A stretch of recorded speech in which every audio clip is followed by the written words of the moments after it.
This is Spotlight, WMFE's arts, culture, and entertainment segment. The spotlight is on now. I'm Talia Blake, filling in for Nicole Darden-Creston. Art will be filling the sidewalks of Park Avenue this weekend. The 65th Winter Park Sidewalk Arts Festival kicks off tomorrow.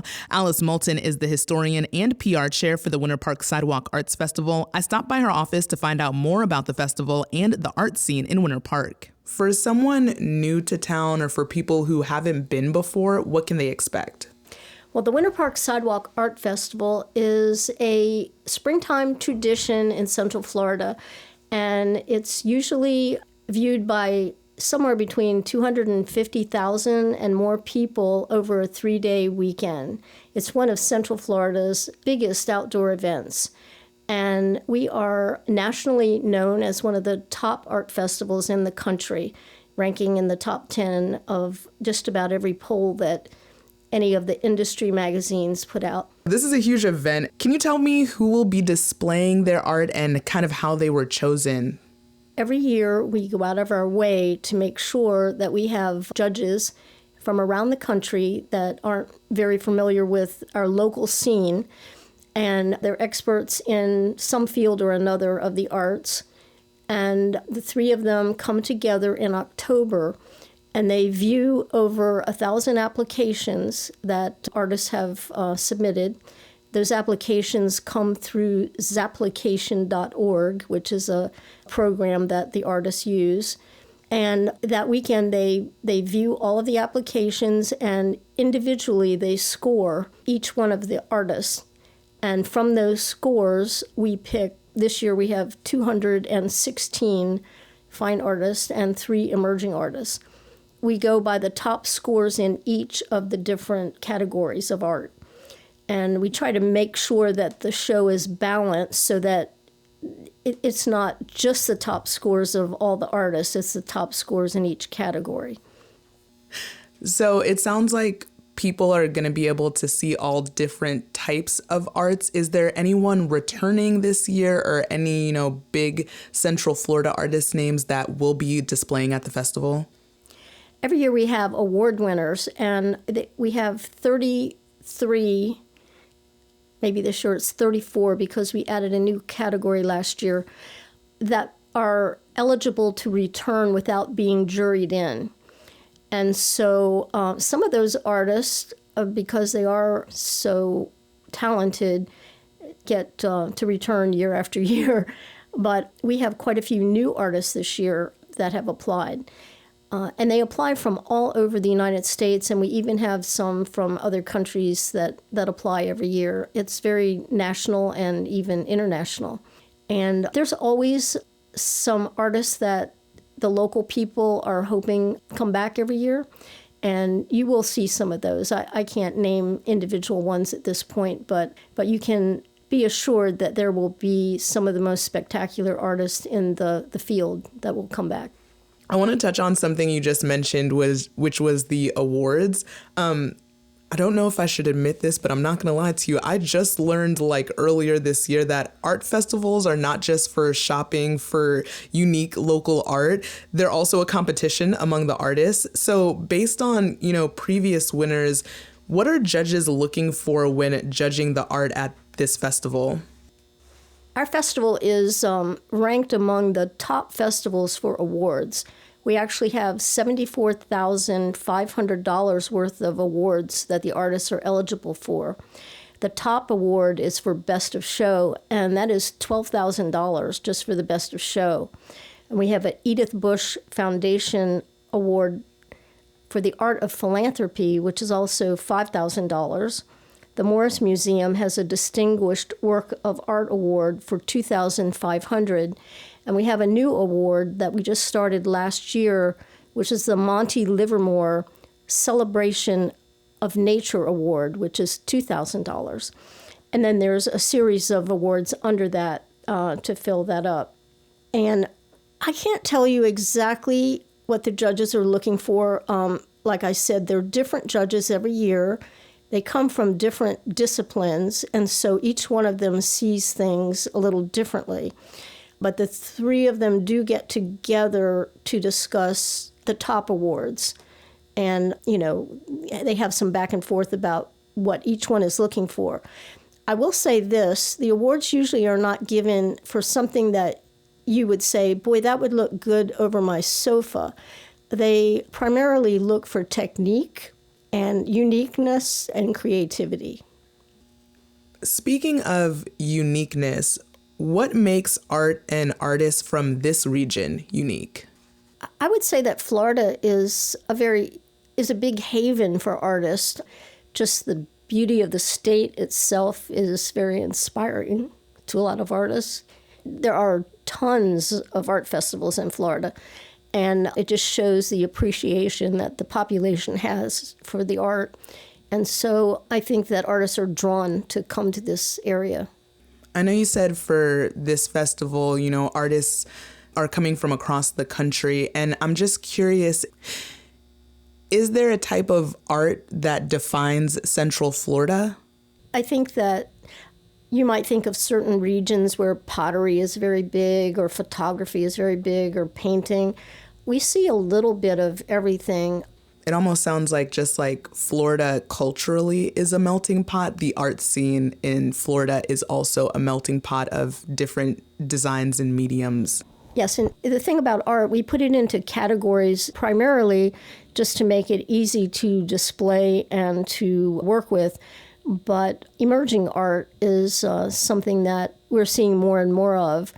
And we look forward in the future to a lot of different types of art. We try to not pinhole the artists too much into what has to be in their category so that they can be creative and come up with new things for us to look at each year. For our listeners who might not know exactly what you mean by emerging art, can you kind of just give us an example of what that is? Well, at our festival, we do have, every year we have an emerging artists program. The judges review all the applications for the emerging artists. And in that case, it's not so much new forms of art, but new artists. And they might be artists that are very young, just starting out in the art industry, or it might be, a lot of times we have emerging artists that apply that have had a regular job doing something, but they love art and it's their passion. And now they're ready to explore whether they could actually be marketable as an artist. And so we give them an opportunity at no cost. We pick 3 artists each year, emerging artists, and we pay for everything for them to come to the festival and display their art and to get their feet wet in the industry to see if it's something that they might want to continue to do. It's like if you're sitting in your cubicle right now, but you've got, maybe pottery stains on your hand or paint stains on your hand. This sounds like it's kind of an opportunity for you right here in Central Florida. Never too old to change professions or never too old to change paths kind of situation. One year we never thought about it, and we didn't have any age limits, and we actually had an emerging artist that applied who was, I don't remember exactly her age, but she was maybe 15 or 16, and she was chosen by the judges. And so we had a dilemma of what to do because she was so young. And since then, we've said that you have to be at least 18 to apply in the emerging artist category. But we have also had some extremely senior people who have applied and have been accepted into the program as well. So there's no age limit to being an artist, and we embrace that. I know that this arts festival, it's not only a competition, people will also be able to buy original works, but what else will be happening over the course of the few days of the Winter Park Sidewalk Arts Festival?